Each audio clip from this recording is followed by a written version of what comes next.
Hello everyone, welcome to Saroj Mishra YouTube channel में। YouTube channel पर आप सभी का बहुत बहुत स्वागत है। तो आज एक नई नोटिफिकेशन रिलीज हुई है। जो भी कैंडिडेट असिस्टेंट प्रोफेसर बनना चाहते हैं, टोटल 177 या 170 से ज़्यादा पोस्ट हैं असिस्टेंट प्रोफेसर, सहायक आचार्य और एसोसिएट प्रोफेसर की भी वैकेंसीज हैं। काफ़ी सारे सब्जेक्ट्स हैं, आप देख रहे हैं 83, 84, 85 चल रहा है सीरियल नंबर। इससे भी ज़्यादा वैकेंसीज हैं, मतलब सब्जेक्ट्स बहुत सारे हैं जिनमें वैकेंसीज निकाली गई हैं। खास बात यह है कि जहां से वैकेंसी रिलीज की गई है, आपने ऐसे सुना होगा सेंट्रल यूनिवर्सिटी होती है, स्टेट यूनिवर्सिटी होता है, गवर्नमेंट कॉलेजेस होते हैं, लेकिन ये रेसिडेंशियल गवर्नमेंट यूनिवर्सिटी है। रेसिडेंशियल है, आवासीय है। तो ऐसी यूनिवर्सिटी जो रेसिडेंशियल हो और गवर्नमेंट भी हो, सरकारी भी है, तो ऐसे बहुत कम है। एक दो ही होंगे पूरे देश भर में। तो उनमें से एक जो है वो है विश्व भारती। तो ये Vishwa Bharati central university and institution of national importance. Central university तो है ही, बट रेसिडेंशियल है। Visit our. तो इस पे वेबसाइट पे कैसे पहुंचना है, आप विकिपीडिया के थ्रू पहुंचा करें। मैं तो विकिपीडिया ही कर देती हूँ, जैसे मैंने सर्च में अपने गूगल सर्च में लिख दिया विश्व भारती यूनिवर्सिटी विकिपीडिया। अब विकिपीडिया की लिंक आती है, उस पर आप चले जाएंगे विकिपीडिया के लिंक पे, और मैं एडवर्टीजमेंट की डिटेल, सब्जेक्ट की detail, qualification, fees, selection criteria सब बताने वाली हूँ। लेकिन शुरू से कि विकिपीडिया पे आप जाएंगे, विकिपीडिया पर जैसे आप जाते हैं विश्व भारती यूनिवर्सिटी वाली पेज ओपन हो जाती है। इसके बारे में इंफॉर्मेशन है, public, central university, national importance की। विश्व भारती आपने सुना भी होगा। और ये रविंद्रनाथ टैगोर इसके फाउंडर हैं और chancellor prime minister of India हैं। तो बहुत ही खास है ये। Rector government of West Bengal. अच्छा, अब ये क्या है, लोकेशन शांति निकेतन वेस्ट बंगाल, और ये रही इसकी वेबसाइट की लिंक vishwabharati.ac.in। तो थोड़ी इन्फॉर्मेशन भी आपको मिल जाती है। तो जैसे आप इस पर क्लिक करेंगे तो visit our website and admission. Admission से लेना देना फिलहाल है नहीं, विजिट आवर वेबसाइट कर लेते हैं। तो चले आए वेबसाइट पे, और वेबसाइट पे आप चले आएंगे, सबसे नीचे आप स्क्रॉल डाउन करेंगे, करियर एट विश्व भारती। करियर एट विश्व भारती पे आपको एडवर्टीजमेंट मिल जानी चाहिए। चलिए एक बार इसको भी क्लिक करके देख लेते हैं। जो भी अभी एडवर्टीजमेंट होंगे ओपन, नहीं है, पुराने होंगे, ओल्ड एडवर्टीजमेंट सभी एक साथ दिखाई देंगे। तो करियर एट विश्व भारती इस तरीके से ओपन हो रहा है। इसमें आपको अलग अलग डेट से एडवर्टीजमेंट दिखाई देती है, बट ये वाला 29 में advertisement for the post of associate professor, associate professor and assistant professor through direct recruitment. Direct recruitment का मतलब हो जाता है कि ऑल ओवर इंडिया से कैंडिडेट अप्लाई कर सकते हैं। परमानेंट पोस्ट होती है ये सारी, और इनकी सिलेक्शन जो होगी वो उसमें सभी शामिल हो सकते हैं। अब इसमें सिलेक्शन कैसे होने वाली देख लेते हैं। टेस्ट लेने वाले हैं या फिर ओनली इंटरव्यू होगी। सबसे पहले इसकी जो एडवर्टीजमेंट है, इसके फर्स्ट पेज पे पहुंचेंगे। टोटल 18 पेजेस, 18 पेजेस की पीडीएफ है ये। विश्व भारती एडवर्टीजमेंट नंबर देख लें, क्योंकि फिर बाद में करिगेंडम, शुद्धि पत्र या फिर कुछ भी जारी होता है तो एडवर्टीजमेंट नंबर से आपको लोकेट करना होता है। एडवर्टीजमेंट नंबर 2/2025, 29 मई की डेट से नोटिफिकेशन आई हुई है। यूनिटरी टीचिंग एंड रेसिडेंशियल, यहाँ पे देख रहे हैं आप, ये रेसिडेंशियल सेंट्रल यूनिवर्सिटी है। ऐसे एक दो ही होंगे सेंट्रल यूनिवर्सिटी। सेंट्रल यूनिवर्सिटी की फंडिंग गवर्नमेंट ऑफ इंडिया करती है, भारत सरकार करती है। तो इसके लिए टेंशन नहीं है, कोई भी पे स्केल वगैरह जो भी मिलेगा वो सब गवर्नमेंट के हिसाब से मिलेगा। सॉरी, मैंने 177 बोला, बट 117 है। 117 पोस्ट है, जिसमें शुरू में तो एसोसिएट प्रोफेसर के पोस्ट हैं। तो जिनके पास ऑलरेडी पीएचडी है, जो एक्सपीरियंसड है एज असिस्टेंट प्रोफेसर, ऑलरेडी काम कर चुके हैं पीयर रिव्यूड जर्नल में या फिर यूजीसी लिस्टेड जर्नल में, ऑलरेडी पब्लिकेशन हो चुकी है, तो वो देखेंगे एसोसिएट प्रोफेसर के लिए। अगर आप फ्रेशर हैं, बिल्कुल एक्सपीरियंस नहीं है, तो चलिए चलते हैं असिस्टेंट प्रोफेसर की पोस्ट देखने के लिए, जो शुरू हो जाते हैं पेज नंबर 4 से।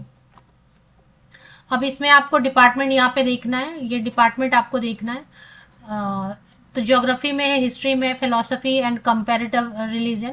ये विद्या भवन है, ये भवन कहाँ पर है ऐसा कुछ शायद है। सब्जेक्ट मेन जो है ना वो ऊपर आपको देखना है, ज्योग्राफी, हिस्ट्री, फिलोसफी। अभी कैटेगरी आप चेक करेंगे कि यूआर, मतलब यूआर में तो किसी भी कैटेगरी से आप अप्लाई कर सकते हैं, रिजर्व कैटेगरी से, आरक्षित वर्ग से, या जनरल वाले कैंडिडेट सभी अप्लाई कर सकते हैं।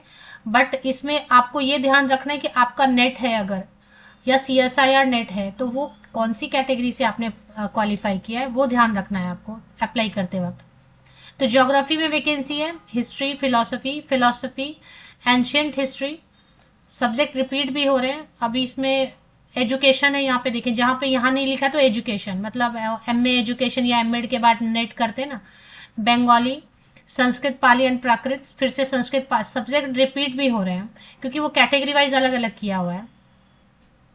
Sanskrit, Pali and Prakrit, Hindi, Chinese language and culture, European language, Santhali language जो होती है वहाँ की, झारखंड की है Santhali language, Arabic, Persian, Urdu and Islamic studies, फिर से है अरेबिक रिपीट हो रहा है। Physics, botany, zoology, zoology, zoology repeat हो रहा है, जूलॉजी। इंटीग्रेटेड साइंस एजुकेशन,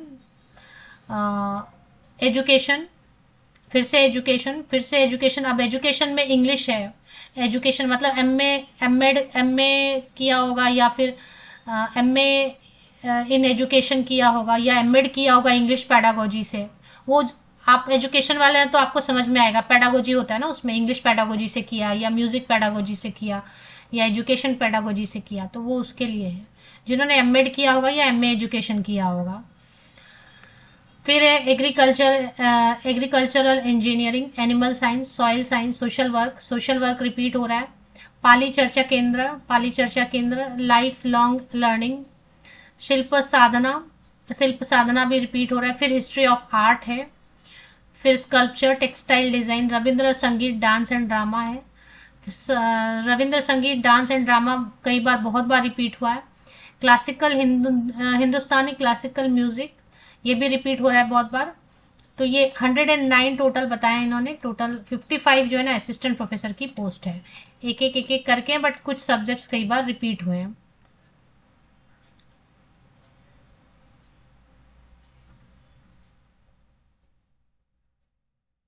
तो पहले भी एडवर्टीजमेंट निकाले, यहाँ पर देखें कितनी बार निकाला है इन्होंने।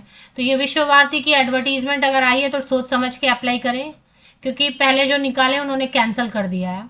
सभी जितने भी रिक्रूटमेंट पहले निकाले 2019 में, 2021 में, 2022 में, उनको किसी को भी फिल नहीं किया गया वैकेंसीज को, क्योंकि ये वेस्ट बंगाल है तो वेस्ट बंगाल की बात ही अलग है।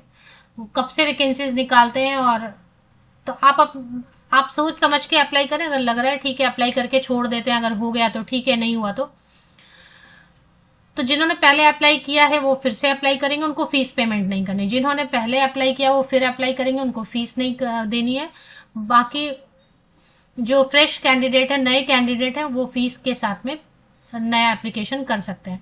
तो जो एसोसिएट प्रोफेसर है उसके लिए तो सैलरी बहुत अच्छी रहेगी, 1,31,400 की सिर्फ बेसिक पे, प्लस अलावेंसेज वगैरह मिलाएंगे तो 1,70,000 तो आराम से सैलरी बनती है।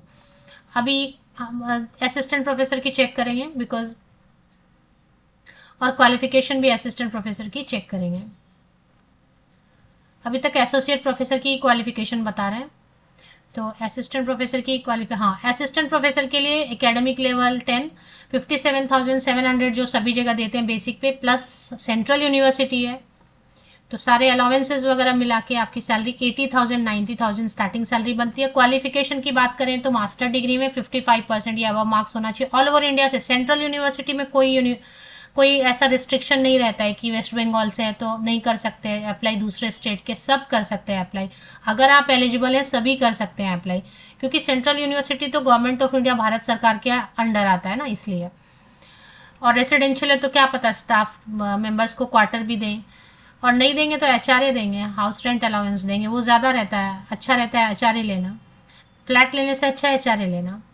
मास्टर डिग्री एसेंशियल क्वालिफिकेशन में है स्नातकोत्तर 55% या अधिक अंकों के साथ मास्टर डिग्री रिलेटेड सब्जेक्ट में, और यूजीसी नेट होना चाहिए या फिर सीएसआईआर नेट होना चाहिए, या फिर वेस्ट बंगाल का सेट या स्लेट भी है तो चलेगा। या फिर अगर नेट नहीं है इन सब्जेक्ट से, सीएसआईआर नेट नहीं है, सेट नहीं है स्टेट लेवल वाला, स्लेट नहीं है, तो फिर पीएचडी वाले भी अप्लाई कर सकते हैं विदाउट नेट। पीएचडी वालों को भी एग्जाम्प्ट किया है। अगर top 500 university, top 500 world ranking में आने वाले किसी फॉरेन यूनिवर्सिटी या फॉरेन इंस्टीट्यूशन से भी पीएचडी किया है तो वो भी अप्लाई कर सकते हैं। तो ये हो गया। बाकी अभी आप देख लें स्पेशलाइजेशन इन्होंने एक एक बताया हुआ है कि सीरियल नंबर 68 में क्या स्पेशलाइजेशन चाहिए। तो अप्लाई करने के पहले एक तो चीज़ है कि ये कैंसिल कर सकते हैं, क्योंकि इन्होंने 2019 से बहुत बार एडवर्टीजमेंट निकाले और उसको फिल नहीं किया, तो ये एक चीज़ है। और दूसरी चीज़ है स्पेशलाइजेशन पढ़ लेना अच्छे से। फीस की डिटेल चेक कर लेते हैं अगर दिया हुआ है तो। सर्च में तो नहीं आ रहा है, सर्च नीचे स्क्रॉल करके देखते हैं। जैसे सर्च में तो नहीं आ रहा है कि फीस कहाँ पर है, पर देखते हैं। और general condition for these recruitment, 5% की रिलैक्सेशन मिलेगी। जैसे जहाँ पे भी परसेंटेज लिखा था ना, उसमें 5% की छूट मिलती है अगर आप SC ST OBC non creamy layer candidate या PWD कैंडिडेट हैं तो। रिजर्वेशन कैटेगरी का बेनिफिट लेने के लिए क्या कंडीशन है यहाँ पे देख लें आप। Caste category certificate page number 16 पे लिखा है, क्योंकि बहुत सारे कैंडिडेट कैटेगरी में बिलोंग करते हैं, तो EWS कैटेगरी वाले भी पढ़ लें पेज नंबर 16 को ठीक से। एक्चुअली हाँ, फीस की डिटेल यहाँ पर आ गई। जो असिस्टेंट प्रोफेसर वाली फीस है, जो पोस्ट है, उनके लिए पहले तो सभी फीमेल कैंडिडेट, जितनी भी महिला अभ्यर्थी हैं, जितने भी किसी भी कैटेगरी के, एंड जितने भी PWD कैंडिडेट हैं, PWD कैंडिडेट 40% या अबव अगर हैं हैंडीकैप, तो उनके लिए, और सभी महिलाओं के लिए, all category female candidate, no fee, 0 fee है। तो बस जिनको फीस पे करनी है वो मेल कैंडिडेट है, पुरुष अभ्यर्थी है, और पुरुष अभ्यर्थी को किसी भी कैटेगरी के आप हैं 1600 रुपीज फीस पेमेंट करनी होगी। अब ये 1600 आप अपने रिस्क पे, क्योंकि इन्होंने लिख ही दिया कि हमने 2019 से कितनी बार एडवर्टीजमेंट निकाले, बट कभी भी भर्ती की नहीं है, तो ये 1600 रुपये आपके वेस्ट हो सकते हैं। ये आप ऐसे तो देखिए, इसमें अप्लाई थ्रू ये लिंक दिया हुआ है curec.samat.ac.in, इस पे जाके आप एप्लीकेशन कर लेंगे। लास्ट डेट रहती है इसकी 30 जून 2025, 30 जून 2025 रात 12 बजे तक, आप रात 12 बजे के पहले तक आप अप्लाई कर सकते हैं, 30 जून या। और the candidates are requested to apply through the Chayan portal at, ये यहाँ पर भी लिंक पेज नंबर 18 पर दिया हुआ है। और कैंडिडेट्स कॉल्ड फॉर इंटरव्यू और इंटरेक्शन, मतलब कि कोई एग्जाम नहीं होगा, कोई रिटन टेस्ट नहीं होगा, सिर्फ इंटरव्यू, या फिर इंटरव्यू भी नहीं लेंगे प्रॉपर, जस्ट ऐसे ही मतलब फॉर्मेलिटी इंटरेक्शन, क्योंकि इनको तो वैसे भी पैसे लेके रखने हैं ना, एग्जाम वैसे भी कैंसिल करना है इनको। इतने सालों से कैंसिल किया तो वो पता नहीं पढ़ाते फिर कौन है। तो यही है एडवर्टीजमेंट की डिटेल। अभी आपको लगे कि अप्लाई करना है, 1600 रुपीज रिस्क लेना है, तो फिर अप्लाई करें सोच समझ के।